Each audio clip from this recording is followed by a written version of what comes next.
Olá, graça e paz, meu irmão e minha irmã. Estamos iniciando a leitura da Bíblia em 365 dias, uma dose de amor com a Palavra de Deus. Hoje, no 135º dia, trago para leitura e comentários bíblicos os livros de Juízes, capítulo 19, livro de Salmos, capítulo 78, versículos 21 a 37, e o livro de Mateus, capítulo 16. A minha recomendação é que todos tenham em mãos bloco de anotação, caneta ou lápis. A Bíblia, tão importante quanto a sua leitura diariamente, nos traz refrigério para a alma, sabedoria, sobretudo nos aproxima de Deus, fortalecendo assim a nossa fé e esperança. Meu irmão e minha irmã, todos nós temos a necessidade de estarmos em comunhão com Deus diariamente. Comunhão esta, através da leitura da Bíblia, ouvir os nossos devocionais, orar junto conosco. Estamos vivendo dias em que cada um tem a sua verdade, ainda que nem saiba que está vivendo uma mentira. Cada um quer viver a sua verdade, melhor, vender a sua verdade. A Bíblia está cheia de promessas, mas ela será concretizada se você acreditar na palavra de Deus. Precisamos acreditar na palavra de Deus, pois é muito fácil crer quando as coisas estão cooperando, quando as promessas estão vindo. Alimente a sua fé quando tudo vier contra. A sua palavra tem muito mais força do que as coisas contrárias que estão vindo contra você. Estamos vivendo um tempo em que devemos abrir os olhos. Satanás não está aqui para roubar o seu carro, a sua casa, seu apartamento, seu lar, relógio, sua roupa. Ele vem para roubar a semente, a sua semente. Esta semente que está sendo semeada agora, os ensinamentos, a verdadeira palavra de Deus e os propósitos que Deus tem para você. Precisamos usar todos os recursos que Deus tem nos dado, incentivar os nossos irmãos e irmãs a lerem a Bíblia, a estudar. A Bíblia Sagrada nos faz gerar a fé, nos faz ter o alimento, a cura, a restauração. A compreensão da palavra vem através da revelação pelo Espírito Santo. Senhor, revele a compreensão de sua palavra para as nossas vidas no dia de hoje. Senhor, me dê a compreensão da sua palavra, em nome de Jesus. Amém e graças a Deus. Se desconecte de tudo e permita que a palavra do Senhor adentre em vossos corações. Vamos para a leitura no livro de Juízes, capítulo 19. O levita e a sua concubina. Naqueles dias em que não havia rei em Israel, houve um homem levita que, peregrinando nos lados da região montanhosa de Efraim, tomou para si uma concubina de Belém de Judá.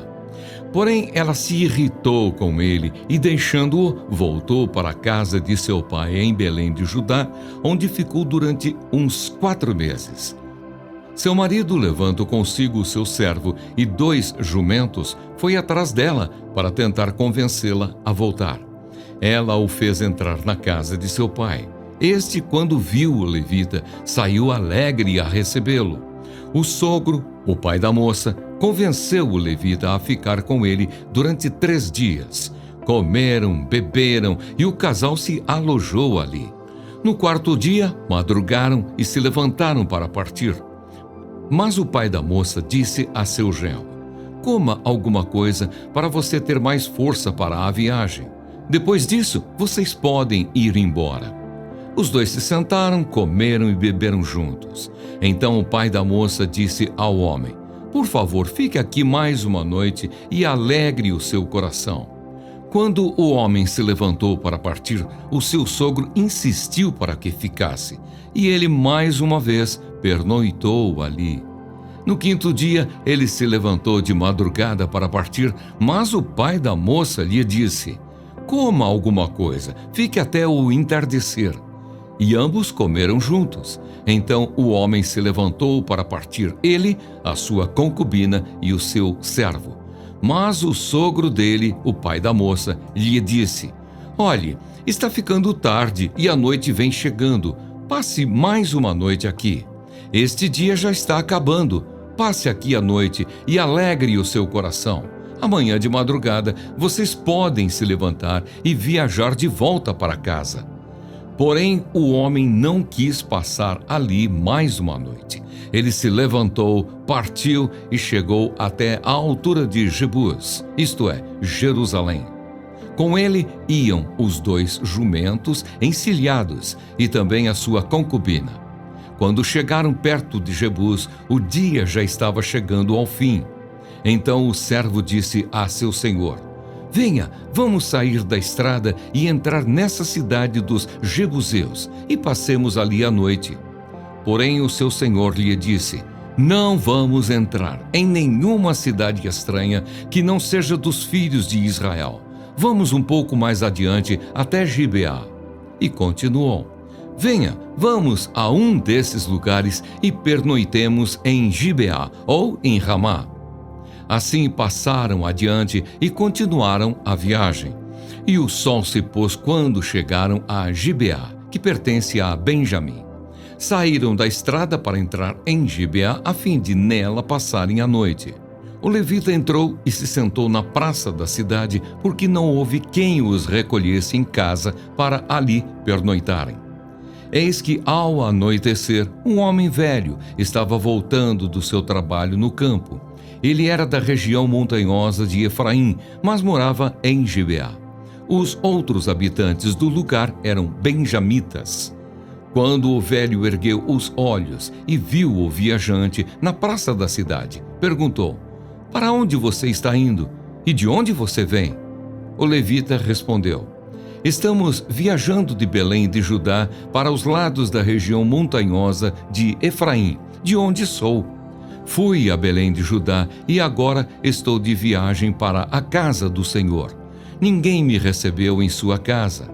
Embora tenhamos palha e pasto para os nossos jumentos, e também pão e vinho para mim e para esta sua serva, e para o moço que vem com estes seus servos, não nos falta nada.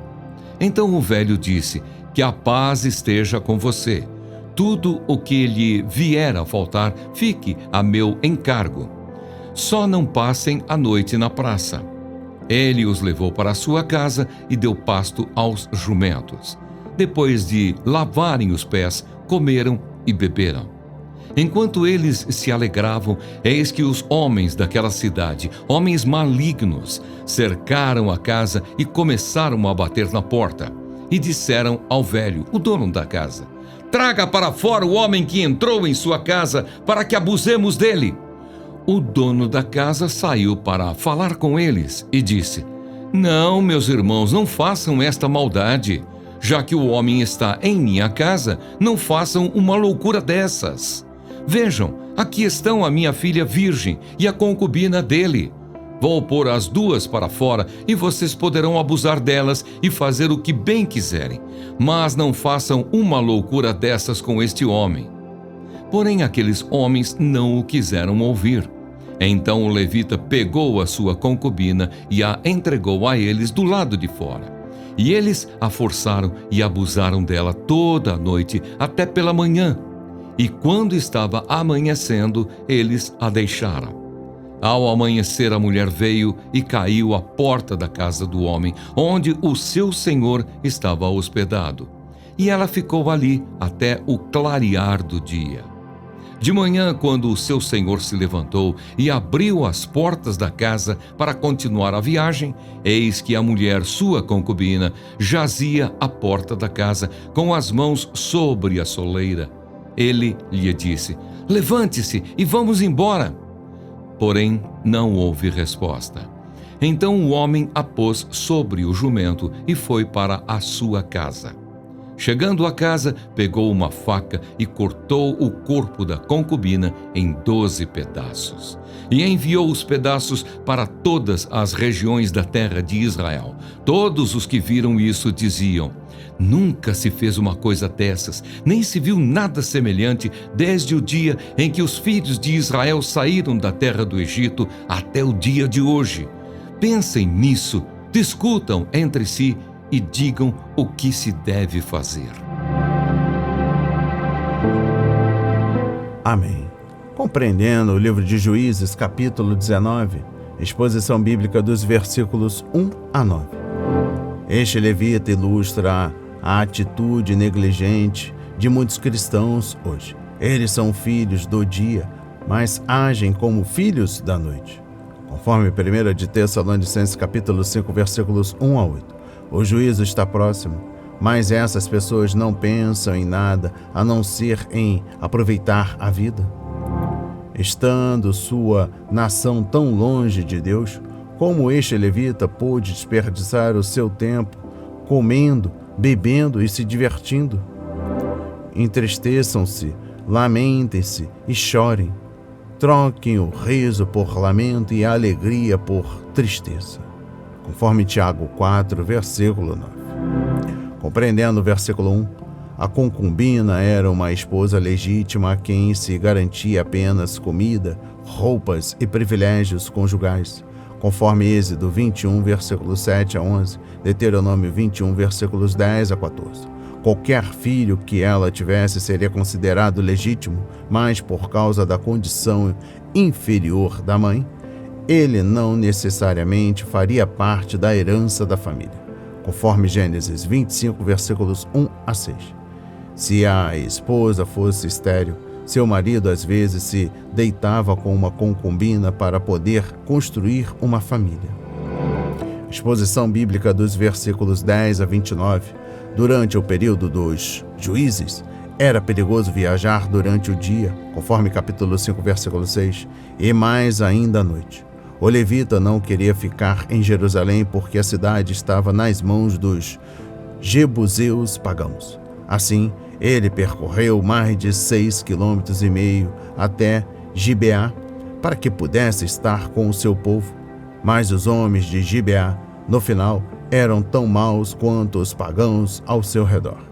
A imoralidade primitiva dessa história não deveria nos distrair da questão de que nossa comunhão como cristãos deveria ser um lugar de segurança para os de fora. Que tipo de boas-vindas os visitantes recebem em sua igreja ou casa? Compreendendo o versículo 21, só um homem na cidade mostrou qualquer preocupação, e ele era um efraimita. Aquele idoso não só os levou para sua casa, mas também usou seus mantimentos para alimentar os hóspedes e seus animais. Ordena-se ao povo de Deus que pratica a hospitalidade. Ela é uma das qualificações de um pastor, conforme 1 Timóteo capítulo 3, versículo 2. Tito 1, versículo 8. Não se esqueçam da hospitalidade. Foi praticando-a que, sem o saber, alguns acolheram anjos. Hebreus 13, versículo 2. Compreendendo o versículo 22, Gibeá tinha se tornado como Sodoma, uma cidade tão perversa que Deus a varreu da face da terra. Gênesis 19. Os homens da cidade estavam entregues a práticas imorais que eram contrárias à natureza, conforme Romanos 1, versículos 24 a 27, e às leis de Deus, conforme Levítico 18, versículos 22, capítulo 20, versículo 13 e 1 de Coríntios, capítulo 6, versículos 9 a 10. Compreendendo o versículo 24, como Ló em Sodoma, o anfitrião lhes ofereceu sua filha, o que mostra o valor baixo que alguns homens naquela época davam às mulheres e à pureza sexual. Como um pai poderia oferecer a própria filha como sacrifício para os desejos de uma multidão é difícil de entender. Contudo, muitos pais hoje permitem que a mente e o coração de seus filhos e filhas sejam violados pelo que veem e ouvem na televisão, na internet, em filmes impróprios ou diversões mundanas. A castidade da mente e do coração é essencial para a castidade do corpo. E eu finalizo a compreensão do livro de Juízes, capítulo 19, trago o versículo 25. Nosso coração deve se revoltar diante de alguém tão insensível aos sentimentos de um ser humano criado à imagem de Deus, tão indiferentes à santidade do sexo e à responsabilidade do casamento. O levita desprezava tantas leis de Deus que sacrificou sua concubina para salvar a própria pele. E era tão insensível que foi capaz de se deitar e dormir enquanto os homens abusavam dela no meio da rua. Vamos para a leitura no livro de Salmos, capítulo 78, dos versículos 21 a 37. Ouvindo isto, o Senhor ficou indignado.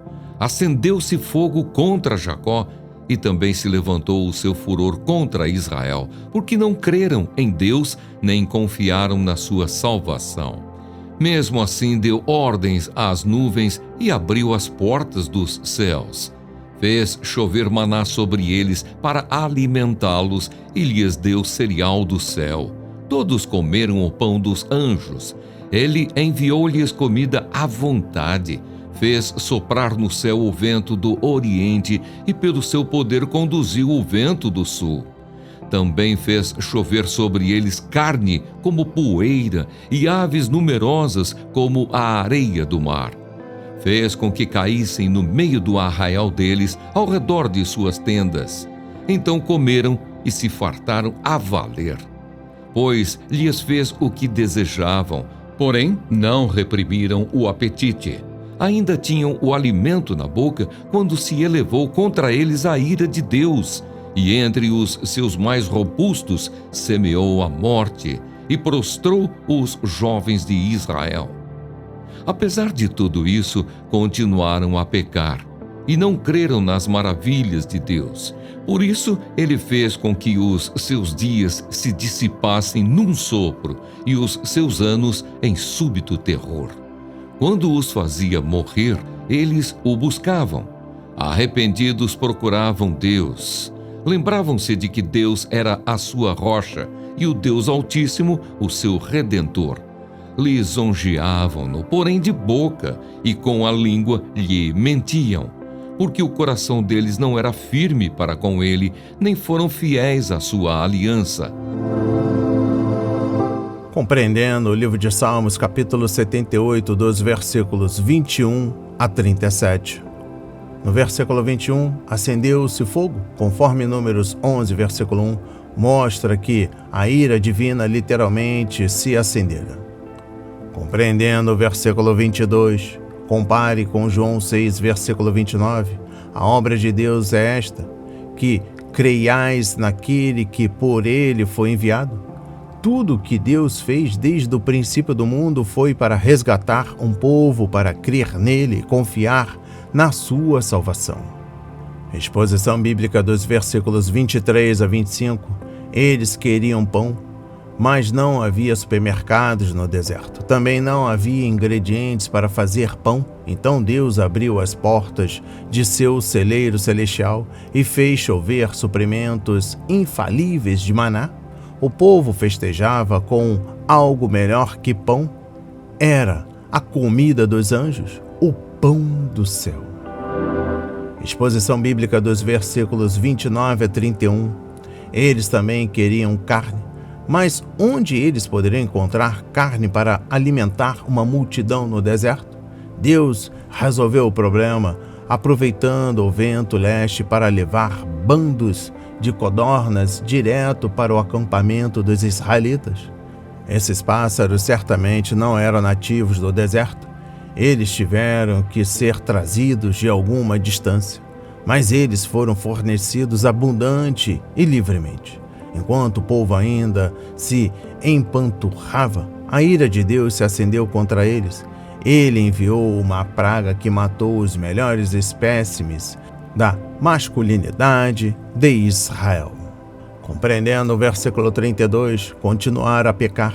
Este versículo e o 17 parece ser um coro a reiterar a milícia humana que endurece o coração contra tudo que provém da fé. Esta foi a atitude dos judeus quando Jesus vivia entre eles. E embora tivesse feito tantos sinais na sua presença, não creram nele, conforme João 12, versículo 37. No versículo 34, arrependidos, no sentido de temer a divindade que se mostra mais forte, durou pouco, conforme versículo 37, conforme João 4, versículo 24. E eu encerro a compreensão do livro de Salmos, capítulo 78, dos versículos 21 a 37, com a exposição bíblica dos versículos 32 a 39.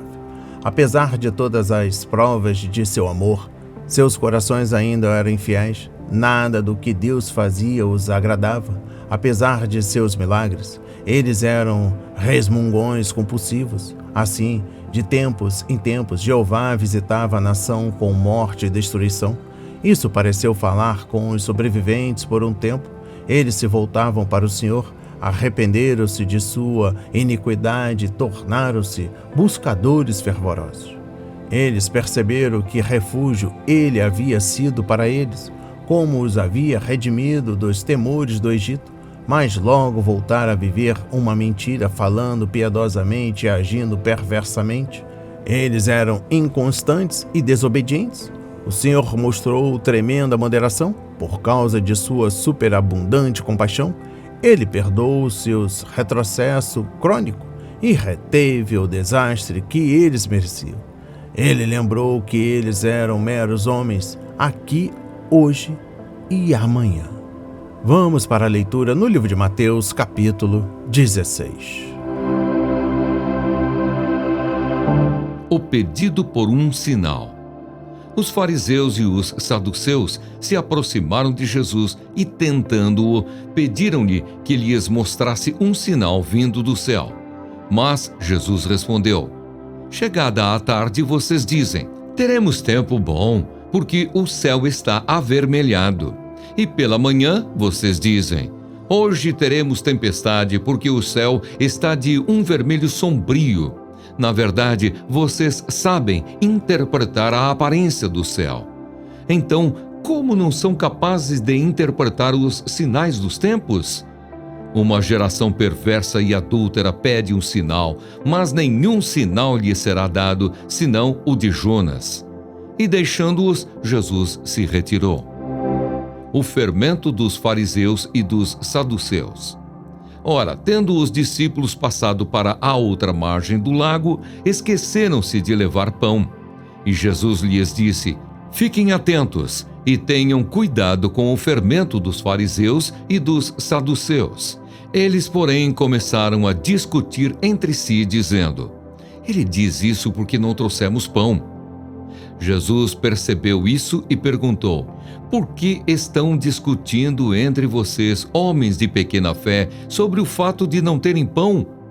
Vocês ainda não percebem, nem se lembram dos 5 pães para 5.000 homens e de quantos cestos vocês recolheram? Nem dos 7 pães para os 4.000 e de quantos cestos vocês recolheram? Como não compreendem que eu não estava falando com vocês a respeito de pães? Tenham cuidado com o fermento dos fariseus e dos saduceus.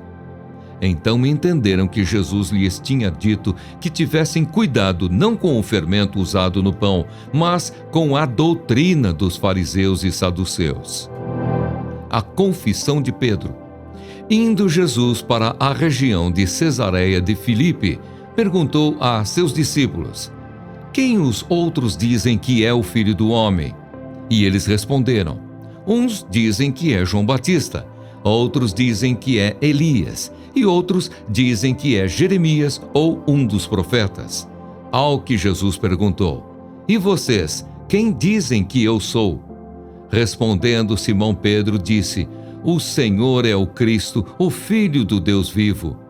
Então Jesus lhe afirmou: bem-aventurado é você, Simão Barjonas, porque não foi carne e sangue que revelaram isso a você, mas meu Pai, que está nos céus. Também eu lhe digo que você é Pedro, e sobre esta pedra edificarei a minha igreja, e as portas do inferno não prevalecerão contra ela. Eu lhe darei as chaves do reino dos céus. O que você ligar na terra terá sido ligado nos céus, e o que você desligar na terra terá sido desligado nos céus. Então Jesus ordenou aos discípulos que não dissessem a ninguém que ele era o Cristo. Jesus prediz a sua morte e ressurreição. Desde esse tempo, Jesus começou a mostrar aos seus discípulos que era necessário que ele fosse para Jerusalém, sofresse muitas coisas nas mãos dos anciãos, dos principais sacerdotes e dos escribas, fosse morto e no terceiro dia ressuscitasse. Então Pedro, chamando-o à parte, começou a repreendê-lo, dizendo: Que Deus não permita, Senhor, isso de modo nenhum irá lhe acontecer.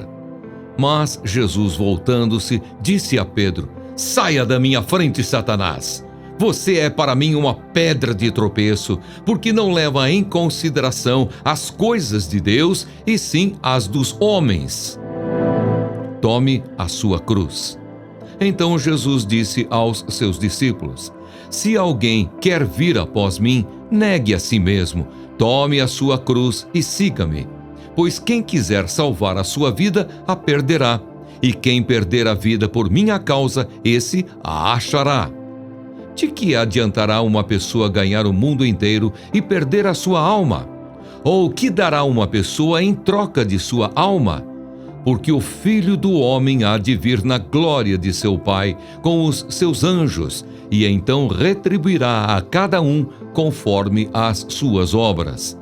Em verdade lhes digo que, dos que aqui se encontram, existem alguns que não passarão pela morte, até que vejam o Filho do Homem vir no seu reino. Amém. Compreendendo o livro de Mateus, capítulo 16. Exposição bíblica dos versículos 1 a 4. Os fariseus eram os tradicionalistas de sua época, enquanto os saduceus eram muito liberais, conforme Atos 23, versículos 6 a 10. Por isso, normalmente os dois grupos ficavam de lados opostos em suas disputas religiosas. Aqui, porém, eles se uniram para lançar um desafio a Jesus, exigindo que ele lhes desse um sinal miraculoso do céu para provar sua identidade como Messias. A palavra traduzida como sinal, no original, significa muito mais do que simplesmente um milagre ou uma demonstração de poder. Significa uma maravilha pela qual se pode reconhecer uma pessoa ou confiar quem ela é. Exposição bíblica dos versículos 2 a 3. Jesus falou sobre o tempo para revelar aos seus adversários a desonestidade e a cegueira obstinada deles. Eles poderiam examinar as evidências no mundo de Deus e tirar conclusões válidas, mas não examinavam as evidências que ele havia apresentado. Esses homens não criam, portanto, não podiam crer. João 12, versículos 37 a 40. Não faltavam evidências aos fariseus e saduceus. O que lhes faltava era honestidade e humildade. Compreendendo o versículo 4. A exigência de um sinal pelos fariseus e saduceus revela a triste condição do coração deles.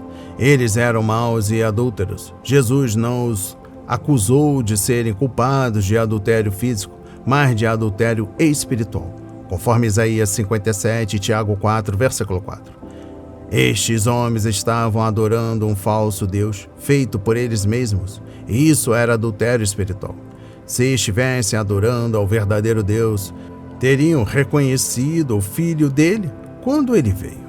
Exposição bíblica dos versículos 5 a 12. Muitas vezes no ministério de Jesus as pessoas interpretavam erroneamente suas palavras, levando-as à risca e não no sentido espiritual.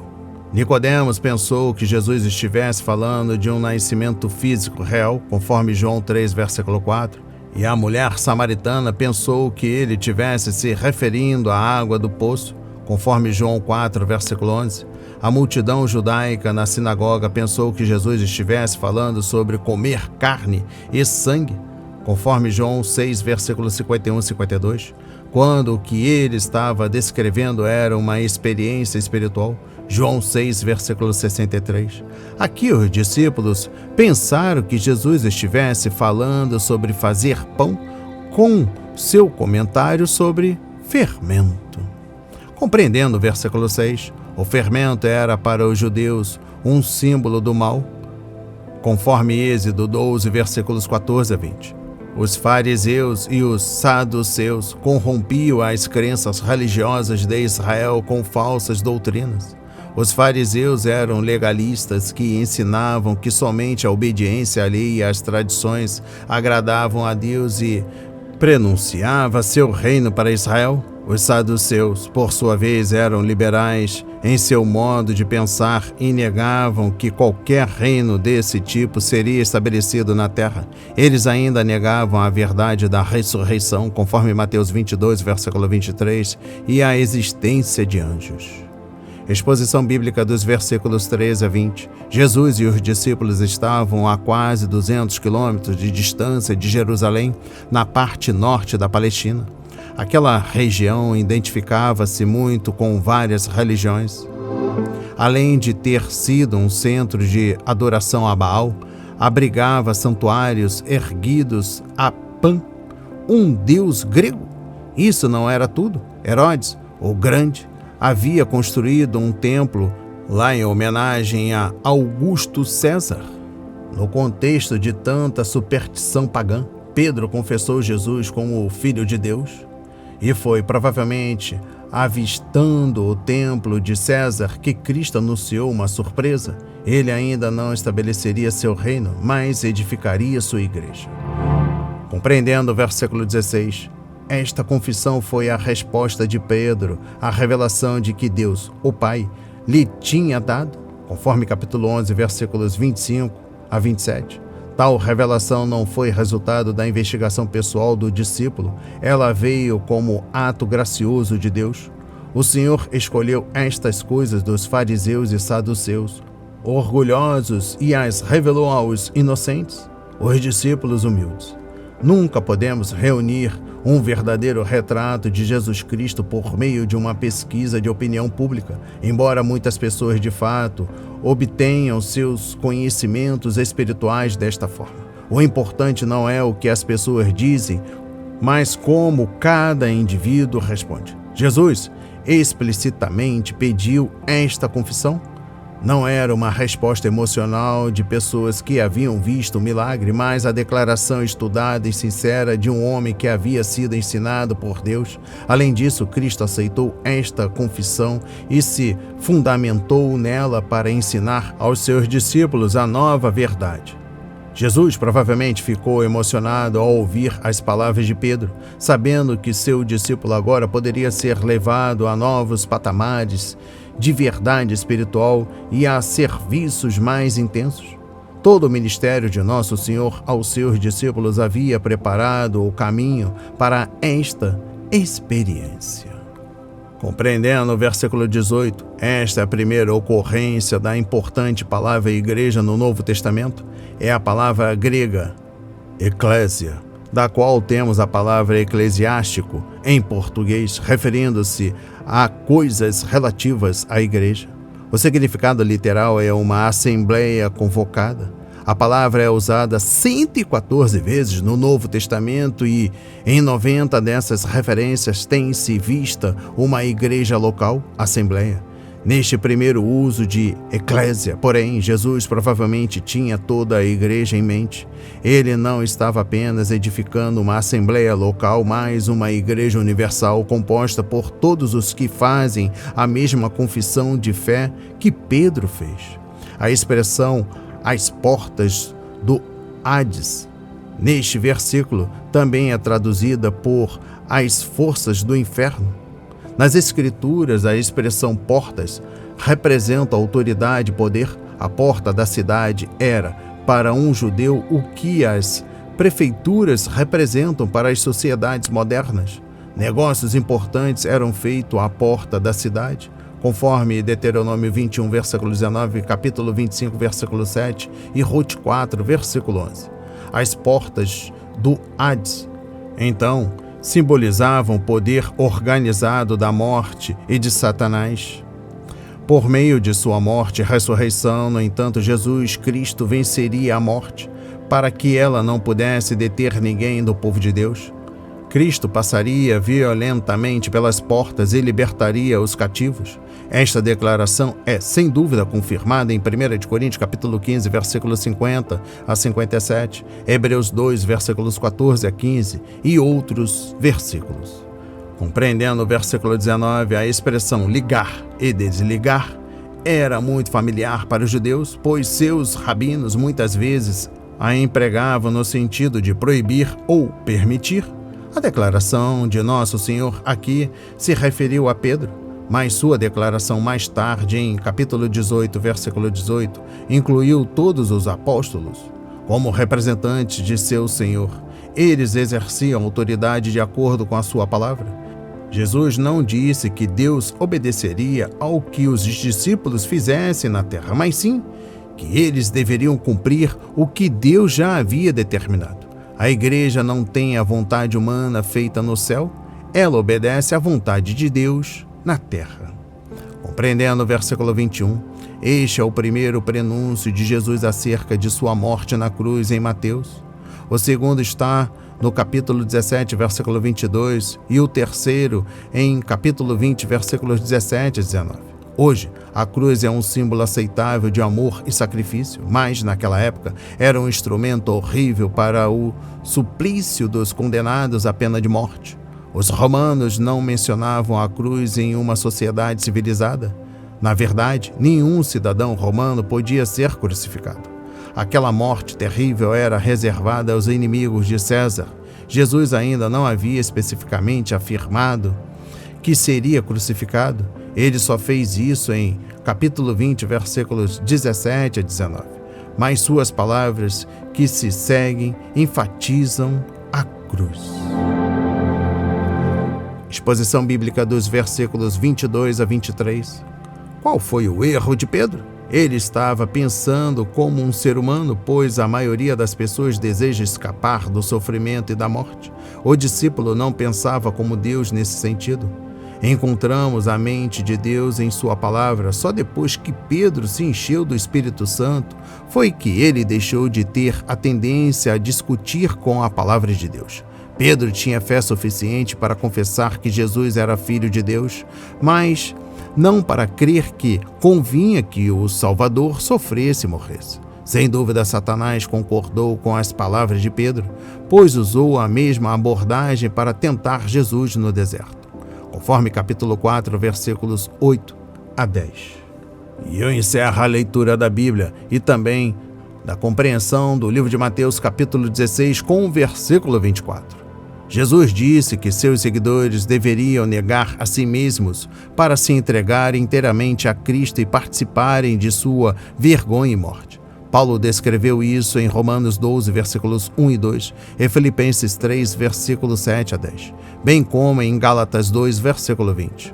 Mas o sofrimento sempre leva à glória. É por isso que Jesus encerrou este pequeno sermão com uma referência ao seu reino glorioso, conforme Mateus 16, versículo 28. As palavras de hoje foram semeadas para as nossas vidas, para a honra e a glória do Senhor. Não hesite, compartilhe. Deus está interessado na minha e na sua dor.